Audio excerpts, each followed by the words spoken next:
ಎಲ್ಲರಿಗೂ ನನ್ನ ನಮಸ್ಕಾರಗಳನ್ನ ತಿಳಿಸ್ತಾ ನಿನ್ನೆ ನಾನು ಒಂಟಿಕೊಪ್ಪಲ್ ದೇವಸ್ಥಾನಕ್ಕೆ ಅಂತ ಹೋದಾಗ ಅಲ್ಲಿ ಭಗವಂತನಿಂದ ನನಗೆ ಆದ ಒಂದು ಅನುಭವನ ಈ ವಿಡಿಯೋ ಮುಖಾಂತರ ಶೇರ್ ಮಾಡ್ಕೊಳ್ತೀನಿ. ಭಗವಂತನಿಂದ ಹಾಗೆ ನಮ್ಮ ತಂದೆಯವರಿಂದ ಆದಂತಹ ಅನುಭವಗಳನ್ನ ಹೇಳೋದು ಅಂದರೆ ನನಗೆ ತುಂಬ ಖುಷಿ ಆಗುತ್ತೆ. ಒಂದೊಂದು ಅನುಭವಗಳನ್ನು ನಾವು ಕೇಳಿದಾಗ ನಮ್ಮಲ್ಲಿ ಭಗವಂತನ ಮೇಲೆ ಹಾಗೆ ನಮ್ಮ ತಂದೆಯವರ ಮೇಲೆ ಅಪಾರವಾದ ಒಂದು ಪ್ರೀತಿ, ಭಕ್ತಿ, ನಂಬಿಕೆ ಅನ್ನೋದು ಹೆಚ್ಚಾಗುತ್ತೆ.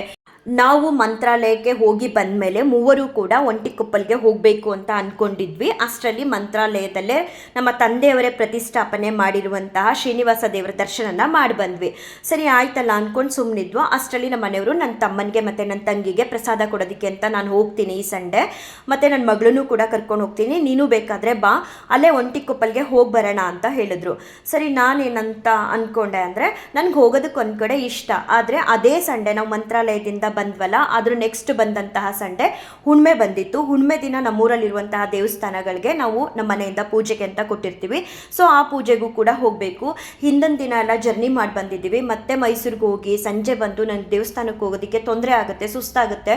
ಸೊ ನಾನು ಬರಲ್ಲ, ನೀವಿಬ್ಬರು ಹೋಗಿ ಬನ್ನಿ ಅಂತ ಹೇಳಿದ್ದೆ. ಅಷ್ಟೇ ಮನಸ್ಸಲ್ಲಿ ಬೇಸರ ಕೂಡ ಇತ್ತು, ಸ್ವಾಮಿ ಇವರಿಬ್ಬರು ಮಾತ್ರ ನಿನ್ನ ದರ್ಶನನ ಮಾಡ್ತಾರೆ, ನಾನು ಮಾಡೋಕ್ಕಾಗಲ್ವಲ್ಲ ಅಂತ ಅಂದ್ಕೊಳ್ತಾನೆ ಇದ್ದೆ. ಅಷ್ಟರಲ್ಲೇ ಶನಿವಾರ ಸಂಜೆನೇ ಗೊತ್ತಾಯಿತು ನಮ್ಮ ಮನೆಯವರು ಮತ್ತು ನನ್ನ ಮಗಳು ಕೆಲವೊಂದು ಕಾರಣಗಳಿಂದ ಭಾನುವಾರ ಹೋಗಲ್ಲ ಅನ್ನೋದು. ಸರಿ ಆಯಿತು ಬಿಡಿ, ಭಗವಂತನ ಇಚ್ಛೆ ಹೇಗಿರುತ್ತೋ ಹಾಗಾಗಲಿ, ಯಾವತ್ತಾದರೂ ಒಂದಿನ ಪ್ರಸಾದನ ಕೊಟ್ಟರಾಯಿತು ನಿಮ್ಮ ತಮ್ಮ ತಂಗಿಗೆ ಅಂತ ಹೇಳಿಬಿಟ್ಟು ನಾವು ಕೂಡ ಸುಮ್ಮನಾದು. ಅವತ್ತು ಹೋಗಬೇಕಾಗಿದ್ದ ಸಂಡೇ ತಪ್ಪಿಸಿದ್ರು ಭಗವಂತ. ನೆಕ್ಸ್ಟು ಟ್ಯೂಸ್ಡೇ ಒಳಗಡೆ ನಮಗೊಂದು ಮೆಸೇಜ್ ಬರುತ್ತೆ ನಮ್ಮ ಕಮ್ಯುನಿಟಿಯವರಿಂದ. ಏನಂತ ಅಂದರೆ ನಿಮ್ಮ ಮಗಳಿಗೆ ಹಾನರ್ ಮಾಡ್ತೀವಿ, ಅದು ಗೋಕುಲಮಲ್ಲಿ 7th ಬರುವಂತಹ ಸಂಡೇ ಅಂತ ಹೇಳಿದ್ರು. ಸೊ ಆವಾಗ ಎಷ್ಟು ಖುಷಿ ಆಯಿತು ನನಗೆ ಅಂತ ಅಂದರೆ, ಇವರಿಬ್ಬರು ಹೋಗಬೇಕು ಅಂದ್ಕೊಂಡಿದ್ದು ಸಂಡೇ ಹೋಗೋದಕ್ಕಾಗಲಿಲ್ಲ, ಅದು ಒಂಟಿಕೊಪ್ಪಲ್ಗೆ ಹೋಗಬೇಕು ಅಂತ ಅಂದ್ಕೊಳ್ತಿದ್ರು. ಮತ್ತು ಹಾನರ್ ಮಾಡ್ತೀವಿ ಅಂತ 7th ಏನು ಸಂಡೇ ಹೇಳಿದ್ದಾರೆ ಆ ಪ್ಲೇಸು ಬಂದುಬಿಟ್ಟು ಒಂಟಿಕೊಪ್ಪಲ್ ಹತ್ರನೇ ಗೋಕುಲಮಲ್ಲೇ. ಹೇಗಿರುತ್ತೆ ಭಗವಂತನ ಇಚ್ಛೆ ಅಲ್ವಾ ಅಂತ ಅಂದ್ಕೊಂಡು ನನಗೂ ಕೂಡ ಒಂದು ಕಡೆ ಖುಷಿ ಆಯಿತು. 7th ಬರ್ತಿರುವಂತಹ ಸಂಡೇ ನಾವು ಮಂತ್ರಾಲಯದಿಂದ ಬಂದೆಲ್ಲ ರೆಸ್ಟ್ ಎಲ್ಲ ಮಾಡಿರ್ತೀವಿ, ಆರಾಮ್ಸೆ ಹೋಗಿ ಬರ್ಬೋದು. ಮೂವರು ಕೂಡ ಹೋಗೋಣ ಒಂಟಿಕೊಪ್ಪಲ್ಗೆ ಹೋಗಿ ಭಗವಂತನ ದರ್ಶನನ ಮಾಡಿ, ಮತ್ತು ಆ ಸರೌಂಡಿಂಗಲ್ಲೇ ಇರೋದು ಗೋಕುಲಮು ಮತ್ತು ಅವ್ರು ಹೇಳಿದ ಪ್ಲೇಸು. ಸೊ ಎಲ್ಲ ಕೆಲಸನೂ ಆಗುತ್ತೆ, ಪ್ರಸಾದ ಕೊಟ್ಟು ಬಂದಂಗೆ ಆಗುತ್ತೆ, ನಾವು ಅಂದ್ಕೊಂಡ್ರೆ ಎಲ್ಲ ಕೆಲಸ ಕಾರ್ಯಗಳನ್ನ ಮಾಡ್ಕೊಂಡು ಬರ್ಬೋದು ಅಂತ ಫಿಕ್ಸ್ ಆದ್ವಿ ಸಂಡೇ ಹೋಗೋದಕ್ಕೆ ಅಂತ ಹೇಳಿಬಿಟ್ಟು. ಆದರೆ ನಿನ್ನೆ ಬೆಳಗಿನ ಜಾವ ಹೋಗೋದಕ್ಕೆ ಅಂತ ರೆಡಿ ಆಗಬೇಕು ಅಂತ ಬೇಗನೆ ಎದ್ದಾಗ ನನಗೆ ಗೊತ್ತಾಯಿತು ನಾನು ದೇವಸ್ಥಾನಕ್ಕೆ ಹೋಗೋ ಹಾಗಿಲ್ಲ ಅಂತ ಹೇಳಿ.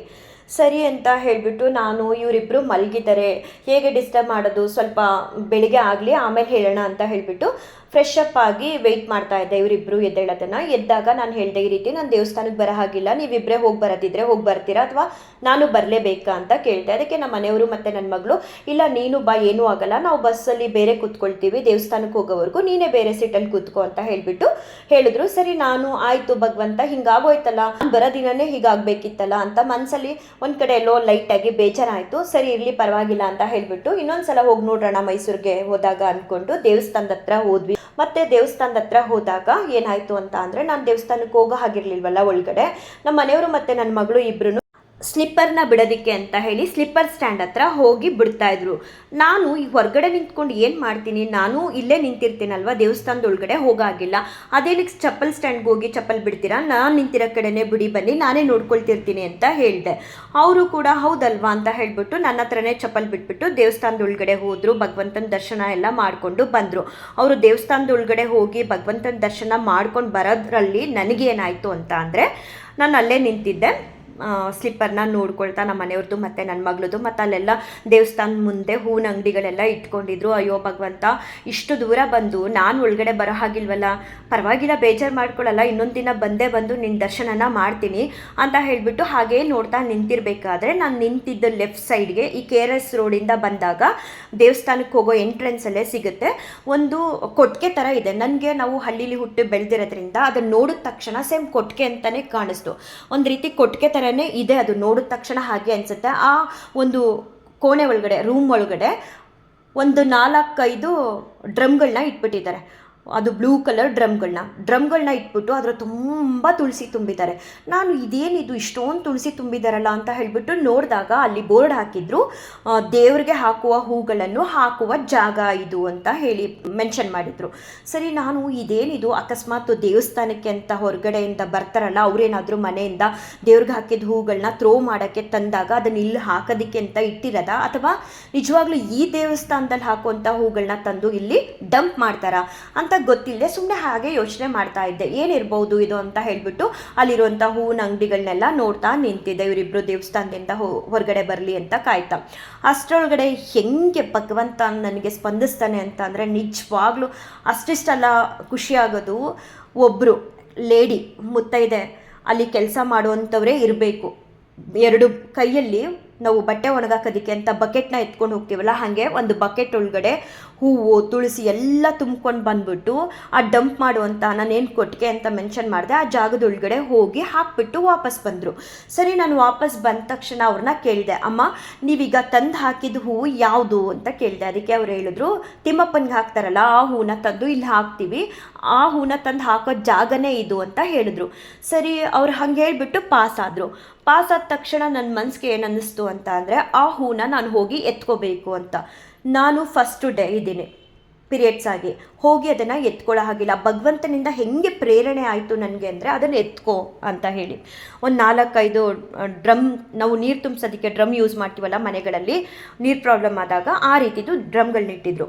ನಾನು ಹೆಂಗಪ್ಪ ಹೋಗಲಿ ಅದ್ರ ಹತ್ರ ಅಂದ್ಬಿಟ್ಟು ಸುಮ್ಮನೆ ಹಾಗೆ ನಿಂತ್ಕೊಂಡು ನೋಡ್ತಾ ಇದ್ದೆ. ಅಷ್ಟರೊಳಗಡೆ ನನ್ನ ಮಗಳು ಮತ್ತು ನಮ್ಮ ಮನೆಯವರು ಭಗವಂತನ ದರ್ಶನನ ಮಾಡ್ಕೊಂಡು ಬಂದರು. ತುಂಬ ಚೆನ್ನಾಗಿ ದರ್ಶನ ಆಯಿತು, ಮತ್ತು ಯಾರೂ ಕೂಡ ಜನ ಇರಲಿಲ್ಲ ಅಂತ ಅವ್ರು ಹೇಳಿದ್ರು. ಹೇಳಿದ ತಕ್ಷಣ ನಾನು ಅಲ್ಲಿಂದ ಮೂವ್ ಆಗ್ತಿದ್ದೆ. ಆಗ ನನಗೆ ಮತ್ತೆ ಫ್ಲ್ಯಾಶ್ ಆಯಿತು, ನಿನ್ನ ಮಗಳ ಹತ್ರ ಎತ್ತಿಸ್ಕೊ ಅಂತ ಹೇಳಿಬಿಟ್ಟು. ಎಷ್ಟು ಚೆನ್ನಾಗಿ ಭಗವಂತ ಸ್ಪಂದಿಸ್ತಾನೆ ಅಂದರೆ ನಿಜವಾಗ್ಲೂ ನಂಗೆ ಆಗೋ ಖುಷಿ ಅಷ್ಟಿಷ್ಟಲ್ಲ. ನಾನು ನನ್ನ ಮಗಳಿಗೆ ತಕ್ಷಣ ನಿಂತ್ಕೊಂಡು ಬಾಯ್ಲಿ ಅಲ್ಲಿ ಹೋಗಿ, ಅದೇ ನಮ್ಮ ಅಲ್ಲಿಗೆ ಯಾಕಮ್ಮ ಹೋಗಬೇಕು ಅಂತ ಇವಳು ಕೇಳ್ತಾ ಇದ್ಲು. ಇರಲಿ ನಾನು ಹೇಳ್ತೀನಿ ಹೋಗು, ಅದೇನು ಅಂತ ಅಲ್ಲ ನಿಂಗೆ ಆಮೇಲೆ ತಿಳಿಸ್ತೀನಿ ಅಂತ ಹೇಳ್ಬಿಟ್ಟು ಅಲ್ಲಿ ಒಳಗಡೆ ಹೋಗಿ ಡ್ರಮ್ಗಳೇನಿದೆ ಅದರೊಳಗಡೆ ನಿನಗೆ ಯಾವುದಾದ್ರೂ ಒಂದು ಡ್ರಮ್ಮಲ್ಲಿ ಏನಾದರೂ ಹೂನೋ ತುಳಸಿನೋ ಎತ್ಕೊಂಡು ಬಾ, ಎಷ್ಟು ಎತ್ಕೋಬೇಕು ಅಂತ ಅನಿಸುತ್ತೆ ಅಷ್ಟು ಅಂತ ಹೇಳಿಬಿಟ್ಟು ನಾನು ಅಲ್ಲೇ ಆ ಸ್ಪಾಟಲ್ಲೇ ನಿಂತ್ಕೊಂಡೆ.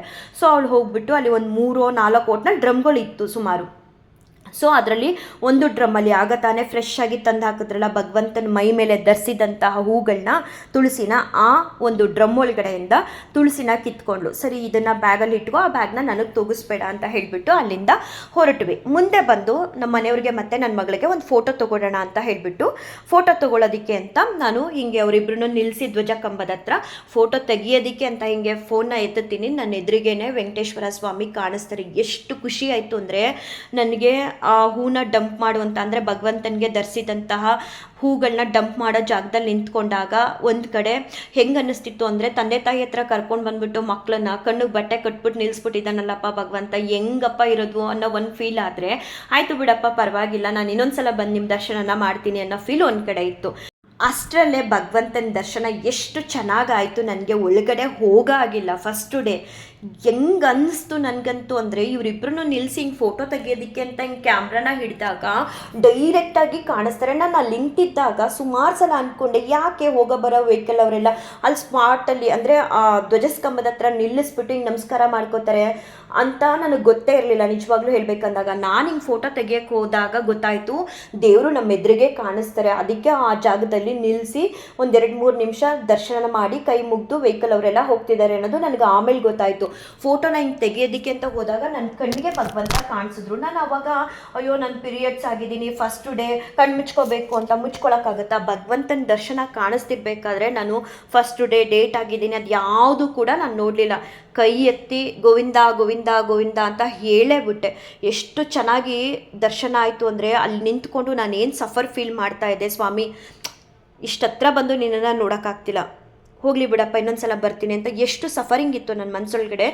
ಅವರಿಬ್ಬರಿಗೂ ಫೋಟೋ ತಗೊಳ್ಳೋಣ ಅಂತ ಬಂದ ತಕ್ಷಣ ನನಗೆ ತುಂಬ ಚೆನ್ನಾಗಿ ದರ್ಶನ ಆಯಿತು, ಸಖತ್ ಖುಷಿ ಆಯಿತು.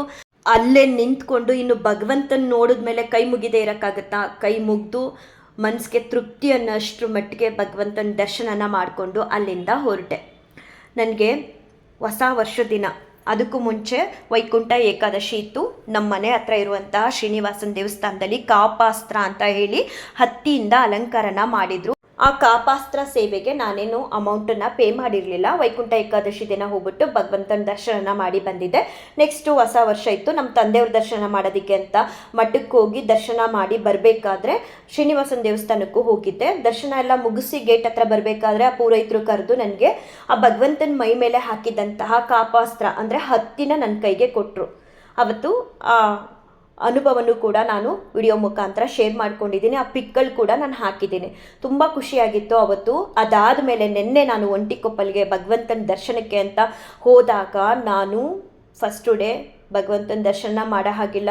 ನಮ್ಮ ಮನೆಯವರು ಮತ್ತು ನನ್ನ ಮಗಳದು ಚಪ್ಪಲ್ನ ಕಾಯ್ತಾ ಒಂದು ಕಡೆ ನಿಂತಿದ್ದೀನಿ. ಅಲ್ಲಿಗೆ ಆ ಭಗವಂತ ಅವ್ರ ಮೈ ಮೇಲೆ ಹಾಕಿದ್ದಂತಹ ತುಳಸಿನ ನನ್ನ ಹತ್ರಕ್ಕೆ ಒಂದು ಲೇಡಿ ತಂದುಕೊಡೋದ್ರ ಮೂಲಕ ಆ ಬುಟ್ಟಿಗೆ ಡಂಪ್ ಮಾಡಿಸ್ತಾರೆ. ಆ ಬುಟ್ಟಿಗೆ ಡಂಪ್ ಮಾಡಿದ್ದನ್ನು ನಾನು ಹೋಗಿ ಎತ್ಕೋಬೇಕು ಅನ್ನೋ ಒಂದು ಮನಸ್ಸನ್ನ ಭಗವಂತ ನನ್ನೊಳಗಡೆ ಕೊಡ್ತಾರೆ. ನಾನು ಅಲ್ಲಿ ಹೋಗಿ ತೊಗೊಳಕ್ಕಾಗದೇ ಇದ್ದಿದ್ದರಿಂದ ನನ್ನ ಮಗಳ ಮುಖಾಂತರ ಅದನ್ನು ತೊಗೊಂಡು ಬರ್ತೀನಿ. ಒಂದು ಸಲ ಭಗವಂತ ಅವ್ರ ಮೈ ಮೇಲೆ ಹಾಕಿದ್ದಂತಹ ಕಾಪಾಸ್ತ್ರನ ನನಗೆ ಕೊಡ್ತಾರೆ. ಎರಡನೇ ಸಲ ಭಗವಂತನ ದರ್ಶನಕ್ಕೆ ಅಂತ ಹೋಗದೇ ಇರುವಂಥ ಒಂದು ಪರಿಸ್ಥಿತಿಲಿ ಹೊರಗಡೆ ನಿಂತಿದ್ದಾಗ ನನ್ನ ಹತ್ರನೇ ಭಗವಂತ ಅವ್ರ ಮೈ ಮೇಲೆ ಹಾಕಿದ್ದಂತಹ ತುಳಸಿನ ನನ್ನ ಕೈಗೆ ನನ್ನ ಮಗಳ ಮುಖಾಂತರ ತಲುಪಿಸ್ತಾರೆ. ಎಷ್ಟು ಖುಷಿ ಆಯಿತು ಅಂದರೆ ಭಗವಂತನ ಪ್ರೀತಿ ಅಪಾರವಾದದ್ದು. ನಾನು ನಿಜವಾಗ್ಲೂ ಅದೇ ಜಾಗದಲ್ಲಿ ಯಾಕೆ ಹೋಗಿ ನಿಂತ್ಕೋಬೇಕಿತ್ತು? ಎಷ್ಟೊಂದು ಜಾಗ ಇತ್ತು ದೇವಸ್ಥಾನದಲ್ಲಿ, ನಾನು ತುಂಬ ಇನ್ನೂ ದೂರದಲ್ಲೇ ನಿಂತ್ಕೋಬೋದಿತ್ತು. ಆದರೆ ದೇವಸ್ಥಾನದಲ್ಲಿ ಚಪ್ಪಲ್ ಬಿಡೋ ಸ್ಥಾನದಲ್ಲೇ ನಾನು ಹೋಗಿ ನಿಂತಿದ್ದೆ. ನನ್ನ ಮಗಳದು ಮತ್ತು ನಮ್ಮ ಮನೆಯವ್ರ ಚಪ್ಪಲ್ನ ಕಾಯ್ತಾ. ಅಲ್ಲಿಗೆ ಭಗವಂತ ನಾನು ಒಳಗಡೆ ಬರೋ ಹಾಗಿಲ್ಲ, ಭಗವಂತನ ದರ್ಶನನ ಮಾಡೋ ಹಾಗಿಲ್ಲ.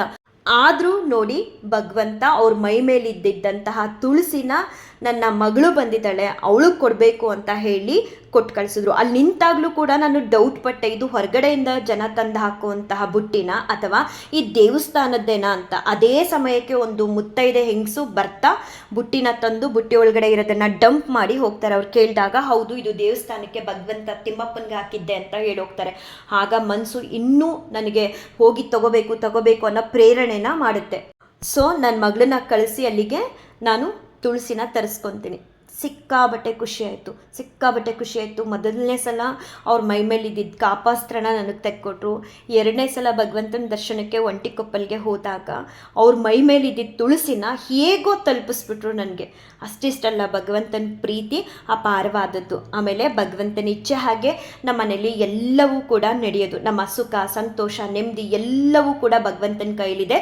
ಭಗವಂತನಿಂದಲೇ ನಡೀತಿರೋದು.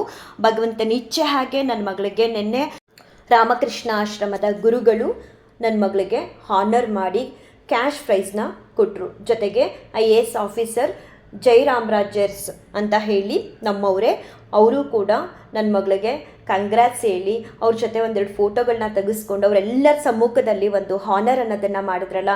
ಎಲ್ಲವೂ ಕೂಡ ನಮ್ಮ ಮನೇಲಿರುವಂತಹ ನಮ್ಮ ತಂದೆಯವರ ಇಚ್ಛೆ. ಏನೇ ಆಗಲಿ ಅದು ನಮ್ಮ ತಂದೆಯವರಿಂದ ನಡೀತಿರೋದು. ತುಂಬ ಅಂದರೆ ತುಂಬ ಖುಷಿಯಾಯಿತು. ಭಗವಂತನೇ ಬೇಕು, ಭಗವಂತನಿಂದಲೇ ಎಲ್ಲವೂ ಅಂತ ನಂಬದವ್ರಿಗೆ ಈ ರೀತಿ ಎಲ್ಲ ಅನುಭವಗಳು ಆಗುತ್ತೆ. ಭಗವಂತನ ಪ್ರೀತಿ ಎಷ್ಟು ಅಪಾರವಾದದ್ದು ಅಂದರೆ ಕೊನೆಯಲ್ಲಿ ಒಂದೆರಡೇ ಲೈನಲ್ಲಿ ಮತ್ತೆ ಇಷ್ಟೆಲ್ಲ ರಿಪೀಟ್ ಮಾಡ್ತೀನಿ, ಕೇಳಿಸ್ಕೊಳ್ಳಿ. ಪೀರಿಯಡ್ಸ್ ಆಗಿರ್ತೀನಿ, ದೇವಸ್ಥಾನದ ಒಳಗಡೆ ಹೋಗೋಕ್ಕಾಗಿಲ್ಲ. ಅಲ್ಲಿ ನಿಂತಿದ್ದಾಗ ಅದೇ ಜಾಗದಲ್ಲಿ ಹೋಗಿ ನಿಂತ್ಕೊಳ್ತೀನಿ. ಭಗವಂತನ ದೇಹದ ಮೇಲೆ ಹಾಕಿದ್ದಂತಹ ಒಂದು ತುಳಸಿ ಇಡುವಂತಹ ಜಾಗದಲ್ಲಿ ಅದು ಭಗವಂತನ ಮೇಲೆ ಇದ್ದಿದ್ದೇನಾ ಅಥವಾ ಹೊರಗಡೆಯಿಂದ ತಂದು ಹಾಕ್ತಿರೋದಾ ಅಂತ ಯೋಚನೆಯಲ್ಲಿ ಇದ್ದಾಗ ಭಗವಂತ ಅಲ್ಲಿಂದ ಒಂದು ಮುತ್ತೈದೆ ಮುಖಾಂತರ ನನ್ನ ಒಂದು ಮೂರ್ತಿ ಮೇಲೆ ಹಾಕಿರುವಂತಹ ತುಳಸಿ ಇದು ಅಂತ ಹೇಳಿ ನನಗೆ ತೋರಿಸ್ಕೊಟ್ರು. ಮತ್ತು ಅದನ್ನು ತಗೊಳ್ಳೋ ರೀತಿ ಮನಸ್ಸನ್ನ ಕೊಟ್ಟರು. ತಗೊಂಡ್ಮೇಲೆ ಭಗವಂತನ ದರ್ಶನ ಮಾಡೋಕ್ಕಾಗಲಿಲ್ವಲ್ಲ ಅಂತ ಬೇಸರ ಪಟ್ಕೊಳ್ತಿದ್ದಂತಹ ಸಮಯದಲ್ಲಿ ಭಗವಂತನ ದರ್ಶನ ಕೂಡ ಫೋಟೋ ತೆಗಿಯೋದಕ್ಕೆ ಅಂತ ಹೋದಾಗ ಆಯಿತು. ಆ ಜಾಗದಲ್ಲಿ ನಿಂತರೆ ಭಗವಂತನ ದರ್ಶನ ಆಗುತ್ತೆ ಅನ್ನೋದೇ ನನಗೆ ಸತ್ಯವಾಗ್ಲೂ ಗೊತ್ತಿರಲಿಲ್ಲ. ಆದರೆ ಅಲ್ಲಿ ವೆಹಿಕಲ್ನ ನಿಲ್ಲಿಸಿ ಹೋಗೋರು ಬರೋರು ಎಲ್ಲ ನಮಸ್ಕಾರ ಮಾಡ್ತಿದ್ರು. ಸಾಮಾನ್ಯವಾಗಿ ನಾವು ದೇವಸ್ಥಾನ ಕಂಡಾಗ ನಮಸ್ಕಾರ ಮಾಡ್ತೀವಲ್ವ, ಆ ರೀತಿ ಮಾಡ್ತಿದ್ದಾರೆ ಎಲ್ಲರೂ ಕೂಡ ಅಂತ ಅಂದ್ಕೊಳ್ತಿದ್ದೆ. ಫೋಟೋ ತೆಗೆಯೋದಕ್ಕೆ ಅಂತ ಹೋದಾಗಲೇ ನನಗೆ ಗೊತ್ತಾಗಿದ್ದು ಈ ಜಾಗದಲ್ಲಿ ನಿಂತರೆ ಡೈರೆಕ್ಟಾಗಿ ಭಗವಂತನ ದರ್ಶನ ಆಗುತ್ತೆ ಅಂತ. ಮನಸ್ಸಿಗೆ ತೃಪ್ತಿ ಆಗೋಷ್ಟು ಭಗವಂತನ ದರ್ಶನ ಮಾಡಿ ಬಂದೆ. ಹಾಗೆ ಇಲ್ಲಿ ಕಾಣಿಸ್ತಿರುವಂತಹ ಮೆಸೇಜು ನನಗೆ ಮೊನ್ನೆ ನಾನು ನಮ್ಮ ತಂದೆಯವ್ರ ದರ್ಶನ ಮಾಡೋದಕ್ಕೆ ಅಂತ ಮಠಕ್ಕೆ ಹೋದಾಗ ಸಿಕ್ಕಿದ್ದಂತಹ ಸಬ್ಸ್ಕ್ರೈಬರು ನೆನ್ನೆ ವಿಡಿಯೋದಲ್ಲಿ ಅವ್ರ ಬಗ್ಗೆ ಹೇಳಿದ್ದೀನಲ್ಲ, ಅವರು ಕಳಿಸಿರುವಂಥದ್ದು ತುಂಬಾ ಚೆನ್ನಾಗಿ ಅವರಲ್ಲಿರುವಂತಹ ಒಂದು ಭಕ್ತಿನ ನಾವು ಈ ಮೆಸೇಜಲ್ಲಿ ಕಾಣ್ಬೋದು. ಎಷ್ಟು ಚೆನ್ನಾಗಿ ಬೇರೆಯವರಲ್ಲಿ ಇರುವಂತಹ ಒಂದು ಭಕ್ತಿನ ಗುರುತಿಸಿ ಆ ಭಕ್ತಿಗೆ ಅವ್ರ ಪದಗಳಿಂದ ಎಷ್ಟು ಒಂದು ಒಳ್ಳೆ ಮೆಸೇಜಸ್ನ ನನಗೆ ಕಳಿಸಿದ್ದಾರೆ ಅಂದರೆ ನನಗೆ ಈ ಮೆಸೇಜ್ನ ನೋಡಿ ತುಂಬ ಖುಷಿ ಆಯಿತು. ಆ್ಯಕ್ಚುಲಿ ಅವರು ನಿನ್ನೆ ಕಳಿಸಿದ್ರು, ನಾನು ಬ್ಯುಸಿ ಇದ್ದಿದ್ದರಿಂದ ರಾತ್ರಿ ನೋಡಿದೆ. ಇವತ್ತು ಕೂಡ ನನಗೆ ಇನ್ನೊಂದು ಮೆಸೇಜ್ನ ಹಾಕಿದ್ದಾರೆ. ಇದನ್ನು ನೀವೆಲ್ಲರೂ ನೋಡಿ ಓದಿ ಸಂತೋಷ ಪಡಿ ಅಂತ ಹೇಳ್ತಾ ಈ ಒಂದು ವಿಡಿಯೋನ ಏನು ಮಾಡ್ತೀನಿ. ಶ್ರೀಕೃಷ್ಣಾರ್ಪಣಮಸ್ತು, ಶ್ರೀಕೃಷ್ಣಾರ್ಪಣಮಸ್ತು, ಶ್ರೀಕೃಷ್ಣಾರ್ಪಣಮಸ್ತು.